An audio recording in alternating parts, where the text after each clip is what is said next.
Hello, Reject Nation. What's Greg Alba in the hizzy. And I'm John. J.M. Valente is one of our top pledge patrons on our Patreon page. One of our reward tiers, whatever video patron requests, Greg and John must do, whether it be a discussion or a reaction. 98% of the time, it is a reaction. And then when it's a discussion, it's a long-ass discussion. Yes, it is. That's what we've noticed. So, rank something. Reaction for Daliso Chaponda brings the LOLZ for your votes. Semifinal 5. Britain's Got Talent. Ooh, okay. Britain's Got Talent. Britain's Got Talent. Yeah, I did what you would do, and you did what I would do. Isn't that cool? Isn't it cool when that happens? Because that's more rare.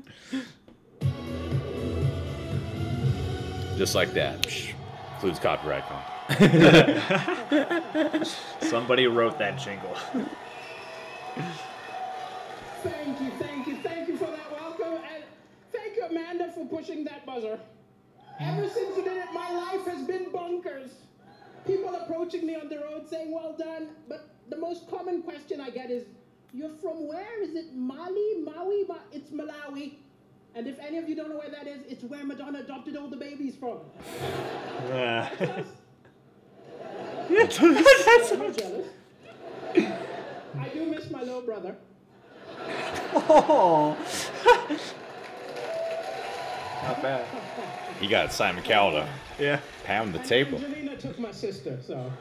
And I've been in the UK a while. I was tricked into moving here. I was tricked because I was watching television and I saw an angry guy came on television and he said, oh, these immigrants take all the good jobs, all the good women. I was like, wow, that's what I'm looking for.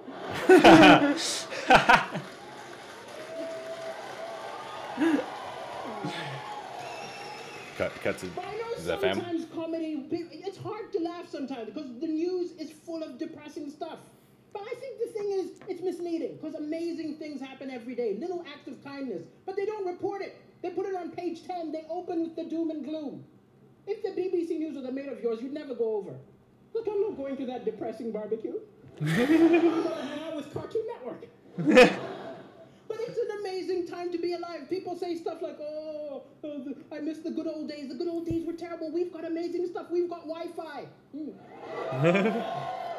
got rights. Women can vote. I'm black. 200 years ago, this would have been an auction.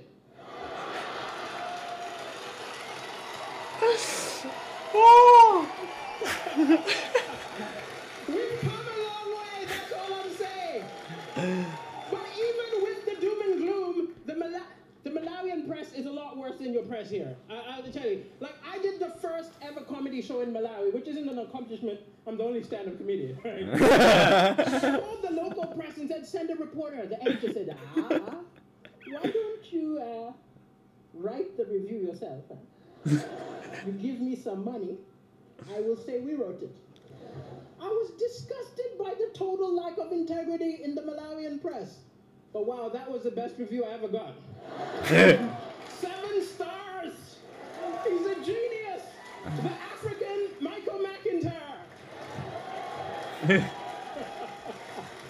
But it's crazy I'm on television right now because my ex always felt I wasn't ambitious enough.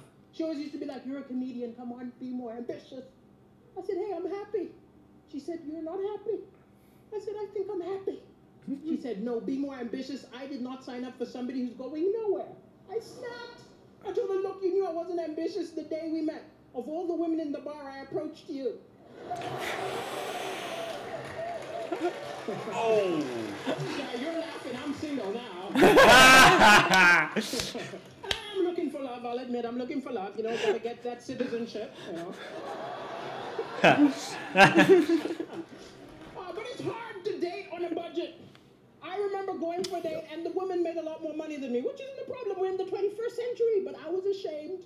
I remember the waiter came up, assumed I was going to pay. Put the bill in front of me, I had to go, I'll get the next one. I felt so pathetic watching her pay. I wanted so badly to be part of the transaction. So I just took the change. I don't understand the British. I saw a beautiful British woman looking at a mirror upset. I said, what's going on? She said, can't you see?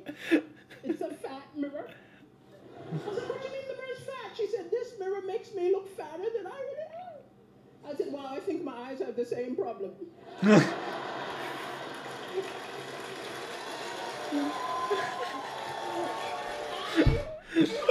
not mocking her. Don't be angry with me. It was a cultural misunderstanding. I'm from Africa. It's different. When we see someone overweight, we don't think go on a diet. We're more like, where did you get the food? I think we gotta follow her home. Thank you, ladies and gentlemen. It's been a pleasure. Thank you. Wow, who is this guy? This guy is... Oh. Wow.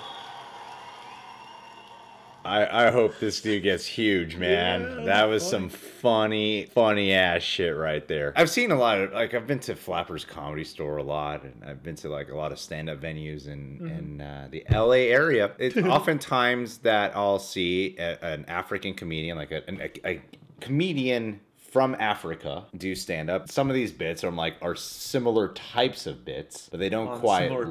Yeah, but they don't quite land. He nailed it here because that was some hilarious stuff. And I love any stand up bit that reminds you that while there's harsh times, there's always going to be tough times. There's always going to be harsh times in the world. There's still a lot of great things. That joke about like 200 years ago this would be an auction was a great joke. That was a good punchline. That was a great punchline to that. Landing that punchline on a great point is my favorite kind of comedy. Yeah, you have a solid message and a funny ass line to follow it up. That's the richest joke. Yeah, you know? exactly. Yeah, exactly. He walked the tightrope really well a lot of the time because there were certain there were certain moments where he would come in both with something clever but also, like you said, something pointed. You know, I thought it broke a lot of the tension in the room, but it caught people. It's like you saw the kind of laughter that caught people off guard. Caught me off guard. Because some of the punchlines are like mean humor, but they don't feel nasty. They don't feel mean, you know? Yeah. Like the joke about I'm not ambitious and you're the one woman in the bar I approached, or the joke about the fat mirror and his eyes are the same. Those are mean jokes technically, but his energy and his delivery and the way he's talking feels good spirited about it. Yeah, it kind of has that been there quality. Yeah. So it's like it's not like he's just shitting on it. It's sort of like but you know, I've probably seen myself that way too. Like the my eyes are that way. Yeah. I kind of thought like, well, I've seen myself that way too. You know, like maybe it's just how I perceive. It's nice to see Simon Cowell crack up that much. He's got a soul in somewhere inside that sweater. Well, thanks, JN, for introducing this comedian to us. I love stand-up comedy. I mean, I don't know anyone. Don't know anyone who's like, I hate stand-up comedy. I usually watch a stand-up at least once a week, or listen to at least once a week. Being introduced to a new comic always gets, because I usually go through everyone's special, seen all of Dave Chappelle's, not just the Netflix ones. I listen to all the old ones, and now I'm like, oh. Now you find someone new. I know. But that's part of the fun, I guess, is when you can just start jumping into different routines. Yeah. And when you find that person, it's like when you find that next band or something. Yeah, he's that kind of person I feel like I could listen to a lot. Yeah. I mean, every one of his bits, you know, got me laughing at some point. Like, even the ones that weren't as strong as some of the others, I still, like, kept the rhythm going, and I was enjoying it the whole time. So. Yeah, the weakest punchline, I thought, because I thought it was a great topic to touch on, but it didn't quite hit. A woman paying for the bill. Oh, yeah. Because that is a very... it's something I can relate to when I'm like, oh, I don't have money right now. Yeah. And then the woman has to pay. That's a very embarrassing moment for me. There's a funny punchline about getting the change. Yeah. But I don't know. It's something strong. That was the only one.